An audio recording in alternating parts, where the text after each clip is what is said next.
Hello, I am Dr. Saurabh Patwadan from Nandadeep Eye Hospital, Sangli, India. In this particular video, I'll be speaking about a case of high myopia with intumescent cataract. Every case has its own unique issues, so you have to identify those like high myopia, low scleral rigidity, intumescent cataract, large back size. This patient has smaller palpebral apertures and deep set eyes.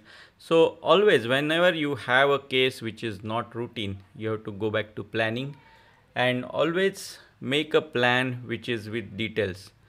So plan should have the expected issues during the surgery and the ways to out. Also discuss with your mentor because he or she has more experience about such cases. Also discuss on a forum where there are multiple surgeons and they may have a different experience about the same case. And always you will get more tips when you discuss it with more and more experienced people. So here my plan is that I will be doing a CCC with my standard technique 5 steps of staining, making the side port incision, using a heavy OVD like here Hylucoat, which is combination of hyaluronate and chondroitin sulfate, and make the entry capsule as flat as possible. You can also watch my other videos on visco press test and 5-step of doing CCC in intumescent cataract. The first cruciate puncture, and this avoids the Argentinian flag sign, and then followed by aspiration of the intralenticular cortex or fluid using the 27 gauge cannula from both side port incision so as to reduce the intralenticular pressure here. The main principle behind the whole all the steps is that you have to make the entry capsule as flat as possible, and we do this using the peripheral strokes.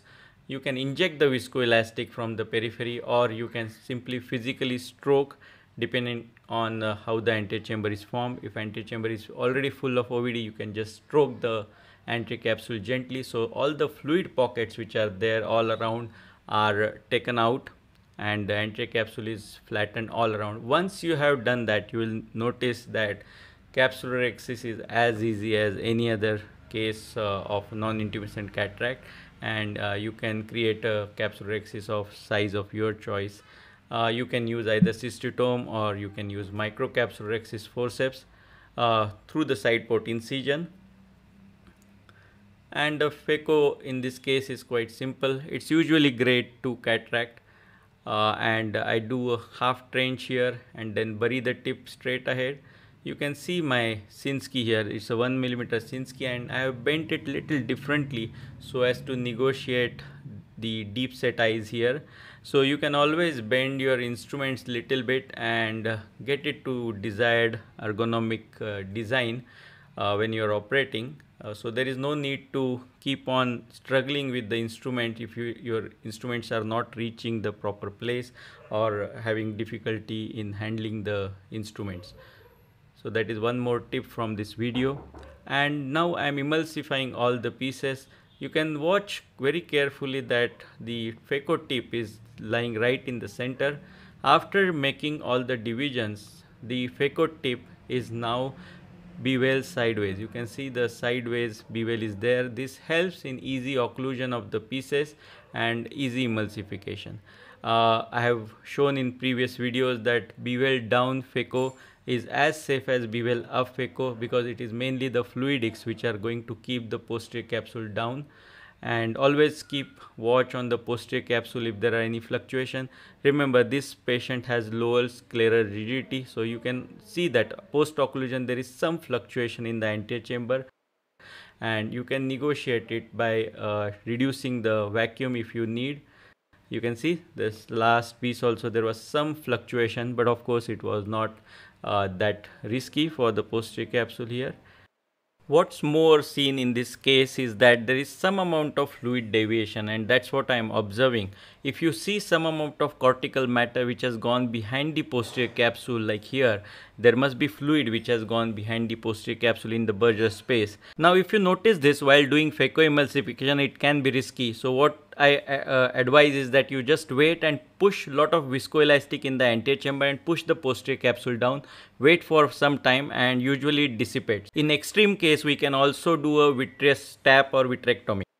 Most of the cortex is already out here, so whatever is remaining are some few cells or fibers in the peripheral or equatorial area, and you can go to cap vac mode of with using 10 to 20 millimeter vacuum, and you can just try to take out whatever possible from the equator as well as from the posterior capsule.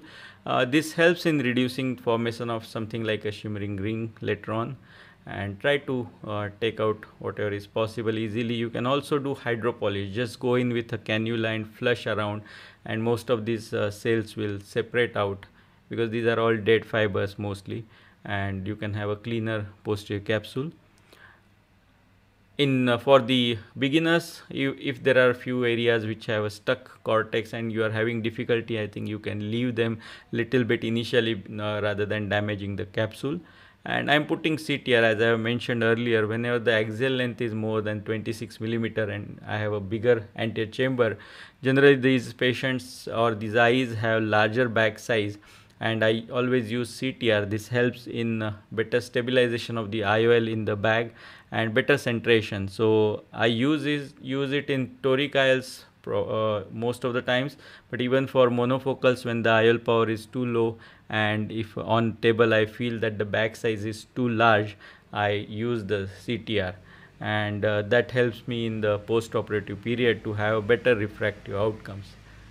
So this is the end of the procedure. The IOL is nicely placed in the bag, and I'm doing visco wash. So as you saw in this video that I went according to a plan and executed it well. Of course, you should have other plans also ready in case the anterior capsule opening radiates out or something like that, but always keep in mind all the things which are related to that particular case, and make a detailed plan.